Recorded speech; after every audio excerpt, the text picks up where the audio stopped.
بسم الله الرحمن الرحيم نحمده ونصلي ونسلم على رسوله الكريم أما بعد عن أنس بن مالك رضي الله تعالى عنه قال كان النبي صلى الله عليه وسلم مع بعض نسائه إذ مر به رجل فقال يا فلان هذه زوجتي فلانة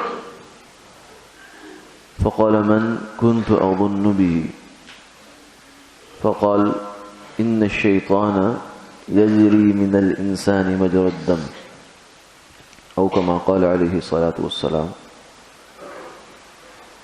انس بن مالک رضی اللہ تعالی عنہ سے مروی ہے کہ آپ صلی اللہ علیہ وسلم اپنی کسی اہلیہ کے ساتھ مدینہ منورہ کی کسی گلی میں کھڑے تھے کہ وہاں سے ایک صاحب گزرے تو آپ نے انہیں پکار کر فرمایا کہ ان کا نام لے کر اے فلانے یہ میری بیوی ہیں اور ان کا بھی نام لیا. تو انہوں نے آگے سے عرض کیا کہ یا رسول اللہ میں کس کے بارے میں ایسا گمان کر سکتا ہوں یعنی آپ کے بارے میں. تو آپ نے فرمایا کہ شیطان انسان کے جسم میں یوں دوڑتا ہے جیسے خون دوڑتا ہے. دوسری روایت میں اس کی کچھ تفصیل آتی ہے کہ آپ صلی اللہ علیہ وسلم اعتکاف میں تھے کہ ضرورت کے لیے ام المومنین صفیہ رضی اللہ تعالی عنہا وہ آپ سے ملنے کے لیے تشریف لائیں اور کچھ بات چیت فرما رہی تھیں کہ دو انصاری یا ایک انصاری صحابی جو ہیں وہ گزرے تو وہ ذرا پہلو بچا کر وہاں سے نکل گئے. تو آپ نے پیچھے سے ان کو آواز دی کہ بھائی یہ میری اہلیہ ہیں اور یہ صفیہ ہیں. تو انہوں نے کہا یا رسول اللہ ہم آپ کے بارے میں ایسا گمان تو کیا سوچ بھی نہیں سکتے. لیکن آپ نے فرمایا کہ شیطان انسان کے ساتھ ساتھ خون سے بھی زیادہ تیزی سے دوڑتا ہے. تو آپ صلی اللہ علیہ وسلم کی اس حدیث سے اور آپ کے اس طرز عمل سے ہمیں ایک اصول سمجھ میں آتا ہے.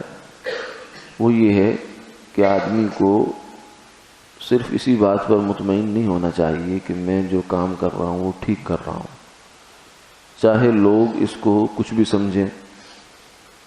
نہیں بلکہ اگر آپ کا کام ٹھیک ہے اور آپ کی نیت صاف ہے تو اس چیز کی بھی کوشش کرنی چاہیے کہ آپ کے کسی ایسے طرز عمل کی وجہ سے دوسرے کا دل خراب نہ ہو یعنی اس کے اندر کوئی بدگمانی پیدا نہ ہو جائے.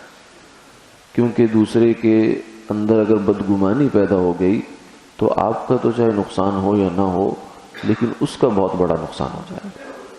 پھر چونکہ آپ صلی اللہ علیہ وسلم کی ہستی تھی تو اگر کسی کے بارے میں وسوسے کے درجے میں بھی یہ بدگمانی آپ صلی اللہ علیہ وسلم کے بارے میں آ جاتی تو وہ تو خیر وہ تو ایمان اور کفر کا مسئلہ ہوتا.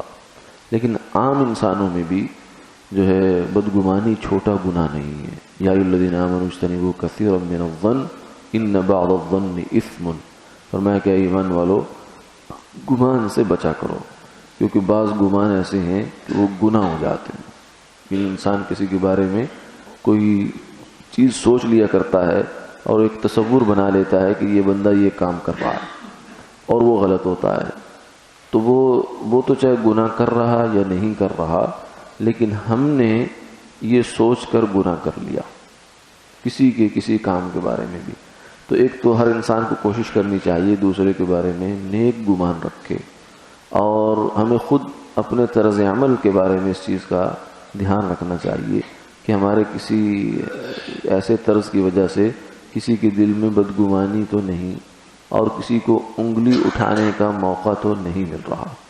آدمی بعض دفعہ اپنی کسی بے احتیاطی سے ایسا موقع پیدا کر لیتا ہے اور پھر بعد میں گلا کرتا ہے اور افسوس کرتا رہتا ہے. تو اسی لیے فرمایا اتقوا مواضع التہمہ. آدمی کو تہمت کی جگہوں سے بچنا چاہیے یعنی جہاں جانے سے جس جگہ جانے سے جس کام میں جانے سے اور جس طرز عمل میں جانے سے انسان کے دامن پر داغ لگ سکتا ہے، کوئی سوالیہ نشان لگ سکتا ہے، اس جگہ سے انسان کو دور رہنا چاہیے تاکہ لوگوں کے دل میں بھی اس کی نسبت سے بدگمانی پیدا نہ ہو۔ ایک مشہور امام تھے اور ان کے ایک شاگرد تھے، لیکن دونوں بیچارے جو ہے وہ معذور تھے۔ ایک جو ہے آنکھوں سے معذور تھے اور ایک میں کچھ اور ٹانگ سے معذور تھے۔ تو وہ جب دونوں استاد اور شاگرد نکلتے تھے بازار میں تو لوگ ہنستے تھے، جو ہے وہ طنز کرتے تھے۔ تو استاد نے شاگرد سے کہا کہ بیٹا ہم نے جب جانا ہو تو اکٹھے نہیں جایا کریں گے، ہم الگ الگ جایا کریں گے۔ کیوں؟ اس لیے کہ لوگوں کو جو ہے وہ زبان درازی کا اور اس طرح کی چیزوں کا موقع ملتا ہے تو گناہ میں پڑ جاتے ہیں ہماری وجہ سے لوگ۔ تو شاگرد چونکہ جوان تھے تو انہوں نے کہا کہ نوجر و یأثمون، کہ استاد جی ہمیں اجر ملے گا ان کی بری باتیں سننے کا اور انہیں گناہ ملے گا، تو اس میں کیا نقصان ہے، ہمارا تو فائدہ ہی فائدہ ہے۔ تو انہوں نے آگے سے بڑا پیارا جملہ فرمایا، فرمایا نسلم و یسلمون خیر من ان نؤجر و یأثمون، کہ ہم بھی محفوظ رہیں طعن و تشنیع سے اور وہ محفوظ رہیں گناہ سے، یہ اس سے بہتر ہے کہ ہمیں اجر ملے اور انہیں گناہ ملے۔ تو اس لیے انسان کو جیسے اپنے آپ کو گناہ سے بچانے کی فکر ہوتی ہے، دوسرے کو گناہ سے بچانے کی بھی فکر ہونی چاہیے۔ اللہ تعالیٰ عمل کی توفیق عطا فرمائے۔